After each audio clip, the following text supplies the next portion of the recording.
The safety came off with a small dry click, and not one person in that room dared to breathe. There are negotiations that end with a handshake, and there are negotiations that end with someone being carried out, and everybody sitting at that table already knew which one this had become. 10 armed men, 2 sides of a war that had buried sons on both ends of it, and in the middle, soft light and quiet money, the kind of room where powerful people decide who walks out alive. Nobody was eating.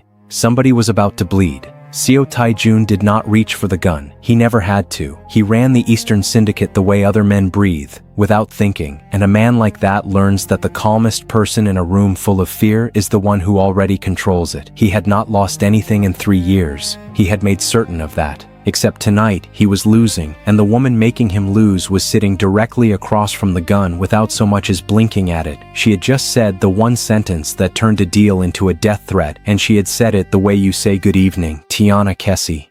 The men around her were not her guards. They were waiting on her word, and then a door opened that should have stayed shut. Something small slipped through it. The temperature of the room changed in an instant, because every dangerous man in it turned at once toward the sound, hands moving, and the smallest, softest thing in the world had just wandered into the most lethal place in the city. A little boy, maybe 3 years old. He did not see the guns. He did not see the men or the war or the whiskey no one had touched. He saw one person across the room and broke into a run, laughing, straight past Seo Taijun, past the most dangerous man in the country, like he was nothing but furniture. And Taejun's chest did something it had not done in years, because the boy had his eyes. Not similar. His. A man dropped to a crouch and caught him out of the air like he had done it 10,000 times because he had. Nathan Diallo, steady where the room was sharp, warm where it was cold, the kind of solid that does not flinch even with weapons in the room. He spun the boy once, and the boy shrieked with the bottomless trust of a child who has never once been let down by this person. Then the boy said the word. One syllable, high and certain and happy, the easiest word in his small world. Daddy. The gun under Taejun's hand stopped mattering. The war stopped mattering. His pulse, which had stayed flat through 100 fights, slammed to 140 in the space of that one tiny sound. His son, calling another man daddy, 3 feet away, smiling at him like a stranger. And Tiana watched him understand. She did not gloat. She did not need to. 3 years ago, this man had let go of her hand on a marble floor and called her a beautiful mistake, and he had never once known what she walked out of that room carrying. Now he knew. She had waited a long time to stop waiting for him, and she stood in the wreckage of his face with the terrible calm of a woman who already knew every single thing he was only now finding out. How did a discarded woman end up holding a gun to an empire, a secret son, and the heart he swore he buried? Stay right here, because the truth is so much worse than it looks. 3 years before that gun ever touched that table, there was a different room and a different silence. The SEO family had gathered everyone who mattered under those chandeliers, and Tiana had walked in on Taejun's arm, believing it was the night he would finally claim her in front of all of them. She was right about the claiming. She had the direction wrong. She had worn red because he once told her she looked like the only warm thing in his cold world. She believed that the way you believe things when you are young and in love and have not yet learned that some men only keep warm things long enough to use the heat. Her heart was so full it ached. Then the old man at the head of the room lifted one hand, and the whole gathering went quiet, the way a forest goes quiet before something hunts. The CEO patriarch did not speak loudly. He never had to. He looked at his grandson, then he looked at Tiana the way a man looks at a stain, and he said one sentence that ended her life as she knew it. Choose.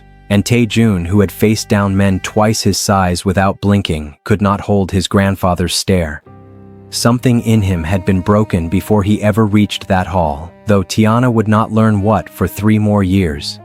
All she saw was his hand, the hand that had held hers 100 nights, beginning to loosen its grip on her fingers one by one.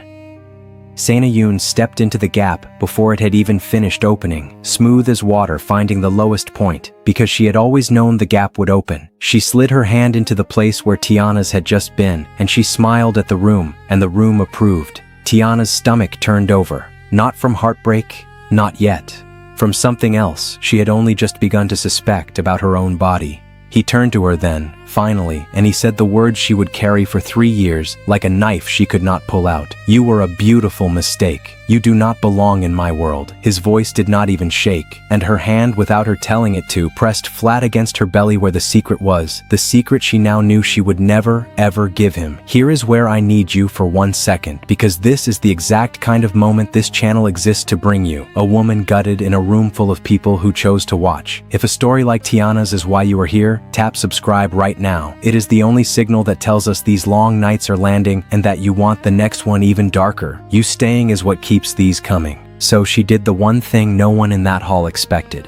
She did not cry. She did not beg. She straightened her spine, turned on her heel, and walked the entire length of that marble floor alone, every eye on her back, and she made it all the way to the doors before a single tear was allowed to fall. Outside, the rain had come. She stood at the top of those stone steps in a red gown going dark with water, and she made herself a promise older than her heartbreak. Her mother had died, believing her daughter would build something no one alive could take from her. She would keep that promise. She would raise this child, and she would become someone, and one day she would walk back into a CO room on her own terms. And she pressed both hands to her belly in the rain and whispered the only vow that mattered. "He will never know you exist until I decide he gets to. You are mine," and he gave you up before he ever knew he had you. 3 years can build a whole world. In a city far from marble and chandeliers, in a small apartment that smelled of cooking and crayons, Tiana had built one. There were no guards here, no gold, just morning light, a sticky little hand that woke her every day before dawn, and a peace she had bled for. His name was Kobe, and he had his father's exact eyes, which meant Tiana spent the first year of his life looking into the face of the man who broke her and learning, slowly, to feel only love. He laughed at everything. He was fearless in the way only deeply safe children are, and he had no idea that the gentle man who tucked him in every night was not the man who made him. Nathan Diallo had appeared in her life in her darkest month, when she was newly arrived in a strange city with a swelling belly and no one. He had been kind when kindness cost him nothing to give and everything to fake. He fixed her leaking sink. He learned her son's favorite song. He never once asked for more than she offered. And Tiana, who had sworn off trusting men, had let her guard down inch by careful inch. To anyone watching, they looked like a family. Sunday mornings at the park, the little boy shrieking down the slide into Nathan's waiting arms, Tiana laughing in a way she had forgotten she could. It was a beautiful picture. The only problem with the picture was that 2 of the 3 people in it were keeping a secret from the third, and neither of them knew the other was lying. Because Tiana had not just been raising a child for 3 years. After Kobe slept, behind a locked door, she had been building the other thing, quietly, patiently. Brick by brick, contact by contact, she had grown a small import business into something with reach, then leverage, then teeth, until without anyone in that old marble world noticing, the discarded Mistress had become a door the CO syndicate would one day need to walk through. And tonight, finally, they needed it. When the call came requesting a meeting with the head of her company, she already knew the name on the other side before they said it. The SEO Syndicate. She had spent 3 years preparing for a knock she was not sure would ever come, and now it had, and her hand did not shake at all as she agreed to the meeting. She only had one condition: the location and the guest list would be hers. They had moved the meeting upstairs after the boy, away from the eyes, into a glass room 40 floors above a city that had no idea what was unraveling inside it. The gun was gone. The boy was gone, safe with Nathan. But the word he had said still sat in the middle of the table like a body no one would acknowledge. Tae-jun, who had not raised his voice in years, was using everything he had left not to raise it now. He wanted to ask the question. He could not get it past his teeth. So Tiana answered the one he could not ask, in a voice as level as a blade laid flat. "Yes, he is yours. He is 3. And you handed me the chance to keep him from you the night you called me a mistake." Sina, who had come as his shadow, felt the floor of her own carefully built life shift. She had spent 3 years being the chosen one, the approved one, the future of the CO name. She had not planned for a son she did not make. Her hand tightened on his shoulder, and for the first time in 3 years, Seo Tae-jun did not seem to feel her touch at all. She let the silence stretch between them, heavy and dangerous, and she watched him do the math. The deal his syndicate desperately needed ran through her. His son called another man daddy, and the woman he had thrown away as worthless was now the single most powerful person in the room. He had built an empire on being the one who controlled the fear. Tonight, for the first time, the fear belonged to him. She stood, and she gave him her terms, and they were not kind. He could have his deal. He could even supervised, begin to know his son. But Kobe's home, Kobe's name, and Kobe's heart stayed exactly where they were, with her, with Nathan. And if Tae-jun tried to use his world's old methods to take what he gave away, she would close the door he needed and let his whole empire choke on the other side of it. But Tae-jun did not become what he was by losing gracefully. The moment Tiana left, he made one quiet call to the one part of his organization that never failed him, the people who found out things. Find out everything about the man my son calls Daddy. By morning, a folder sat on his desk, and what was inside it stopped his heart for the second time in 12 hours. Nathan Diallo was not a kind stranger who wandered into a heartbroken woman's life. Nathan Diallo was a ghost, a made man of the one organization on Earth that had spent 10 years trying to bury the CO syndicate, the rival clan, and he had not stumbled onto Tiana in her darkest month. He had been sent to her. Because a woman carrying the CO Heir is not a tragedy to an enemy, she is a weapon you can raise from the inside. For 10 years his enemy had been losing. Now Tae-jun understood why they had gone so quiet. They had not given up. They had been raising his own blood as a blade pointed at his throat, sleeping under another man's roof, calling that man Daddy. And the worst part, the part that made his hands shake, was that he had no way to warn Tiana without telling her the man she trusted most was a lie. If you are still here, still feeling your chest tighten with every turn, drop an emoji in the comments that matches exactly how this is hitting you right now. Tell me what city you are watching from and what time it is where you sit, because someone is watching this at 3 in the morning unable to look away, and that someone should know they are not alone. And if you are watching on your TV, tap that like so we know you are in the room with us. What no folder could tell Tae-jun was the thing tearing Nathan apart from the inside. Somewhere in 3 years of scraped knees and bedtime stories and a woman who laughed like sunlight, the mission had become real. He had been sent to raise a weapon. Instead, he had fallen in love with a boy who called him Daddy and meant it, and a woman who had no idea she was sleeping beside the enemy. Now his clan was calling the weapon home, and Nathan had a choice to make that would damn him no matter which way he turned. The message came that night, from the only authority Nathan had ever truly feared. 3 years was long enough. The boy was old enough now. It was time to bring the CO Heir home to the clan by any means, and to remove anyone who stood in the way. Including, the message said, the woman, if she had served her purpose. Nathan stared at those words in the dark of the car and felt the two halves of his life tear cleanly in two. Alone in his study, Tae-jun did something he never let himself do. He thought about that night 3 years ago, about why he had really let her hand go. The world believed he had chosen power over love, that he was simply cold. The truth was uglier, and he had buried it so deep he had almost convinced himself too.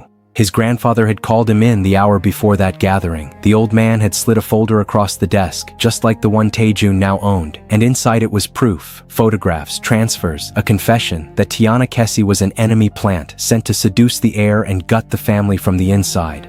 Tae-jun had believed it because his grandfather had never lied to him. He had let her go to protect his family from a traitor, and the proof had been flawless. Except tonight, with 3 years of distance and a son's eyes burned into his mind, Tae-jun laid that old folder beside the new one, and he saw it. The same forger's hand, the same shadow organization that had planted Nathan had planted the proof against Tiana. His own grandfather had been fed a lie, or worse, had been in on one, and the engine of all of it traced back to the same enemy. He had not been protecting his family. He had been used to destroy the only good thing in his life. The most controlled man in the city put his head in his hands in an empty room and made a sound he had not made since he was a boy. He had called her a beautiful mistake. He had let her walk into the rain carrying his child, and he had done it because someone he trusted with his life had handed him a beautiful, perfect lie, designed for exactly that result. But a question gnawed at him in the dark of the car as he was driven through the rain. If the enemy could forge a confession good enough to fool his grandfather, good enough to fool him, then how deep did this go? Who had handed his grandfather that first folder 3 years ago? Who had been steering every single move on this board, his and Tiana's both, since before Kobe was even born? He did not have the answer yet. He was about to wish he never asked. 2 nights later, the Seo family gathered again, this time for the thing the old man had been promising for a year, the naming of the heir, the succession. Everyone who held a piece of the empire came in their finest, because tonight the patriarch would declare who inherited everything, and Sena Yoon arrived believing with absolute certainty that the answer was growing inside her. Sena was 6 months pregnant, and the whole family was already treating the child as the future of the Seo name. She wore it like a crown. For 3 years she had played the long game, endured the engagement, smiled at the right people, and now she carried the literal heir. Nothing could touch her. She had built her entire future on that certainty. She had no idea the ground beneath it was not even hers. Then the doors opened, and Tiana Kessie walked in where no one had invited her, in black and gold, like she had come to bury someone, and the entire room forgot how to breathe. She had not come to beg for a seat at this table. She had come because she now knew something about the woman in pink that the woman in pink did not even know about herself, because Tiana's 3 years of quiet digging had turned up one last buried thing. Sena Yoon was not who the family thought she was. She was the planted daughter of the enemy's true master, raised from childhood to marry into the Seo name and rotted from the center. The child the family was about to crown as the future of the empire carried enemy blood by design. There were 2 heirs in that hall, one real and hidden, one a beautifully wrapped act of war. At the head of the hall, the old patriarch rose, and the gathering fell silent. He lifted one trembling hand, the same hand that had ended Tiana's life 3 years ago with a single word, and he opened his mouth to name the heir to everything the Seo family had built across half a century of blood, and that was the exact moment every secret in the room decided to come due at once. Before the old man could speak the name, Tae-jun stepped forward and said the one thing no one expected him to say: "Stop."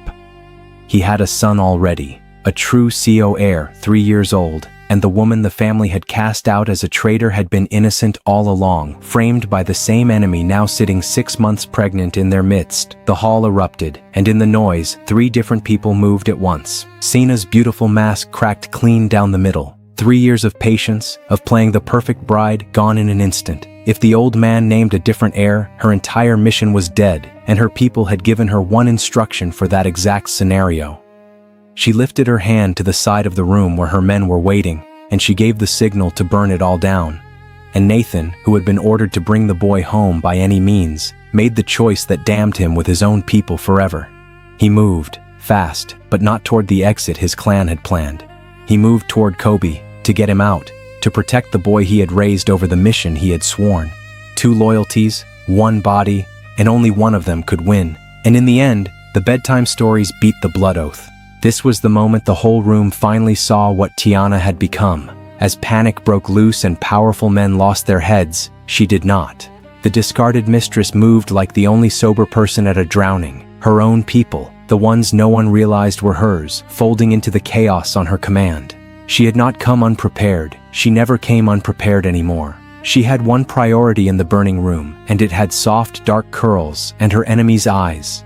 The old patriarch was shouting now, but no one was obeying, and for the first time in 50 years, the man who controlled everything controlled nothing. He looked for one strange moment, not afraid, but almost expectant, as though even this collapse was a thing he had been told would happen, as though he too was only a piece on a board, moved by a hand none of them had seen. The lights flickered, the hall plunged half into darkness, and in that dark, the unthinkable happened.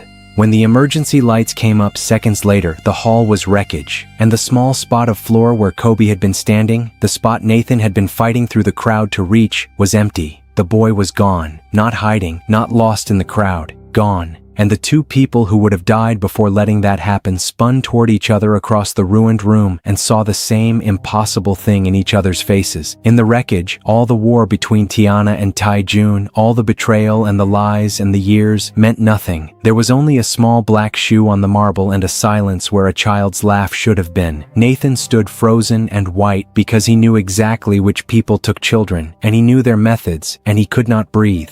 For the first time in 3 years, Tiana and Tae-jun stood on the same side of something. Not as enemies, not as exes, as 2 parents whose child had just vanished into the dark. Every cruel word between them burned away to nothing. He reached for her without thinking, and she let him, and neither of them noticed they were holding on to each other like the last solid thing in a collapsing world. Then Tiana's phone lit up in her hand. An unknown number, one message. She opened it, and the breath left her body. It was a photograph of Kobe, asleep and unharmed, somewhere she did not recognize, a place with no windows and one chair. And underneath the photo, 4 words that made no sense, because they belonged to a person who was supposed to be dead. The 4 words read, "Hello again, my daughter." Tiana's mother, the woman whose death she had grieved for years, the promise at the center of her whole life, the reason she had built everything. Not dead, never dead, alive, and holding her grandson, and signing the message as the one thing Tiana never once suspected. The enemy clan that had hunted the CO family for 10 years, the master who had planted Nathan, forged the lie that broke her, and raised Cena as a weapon. The hand that had moved every single piece on this board since before Kobe was born, including her own daughter. It had been her mother all along.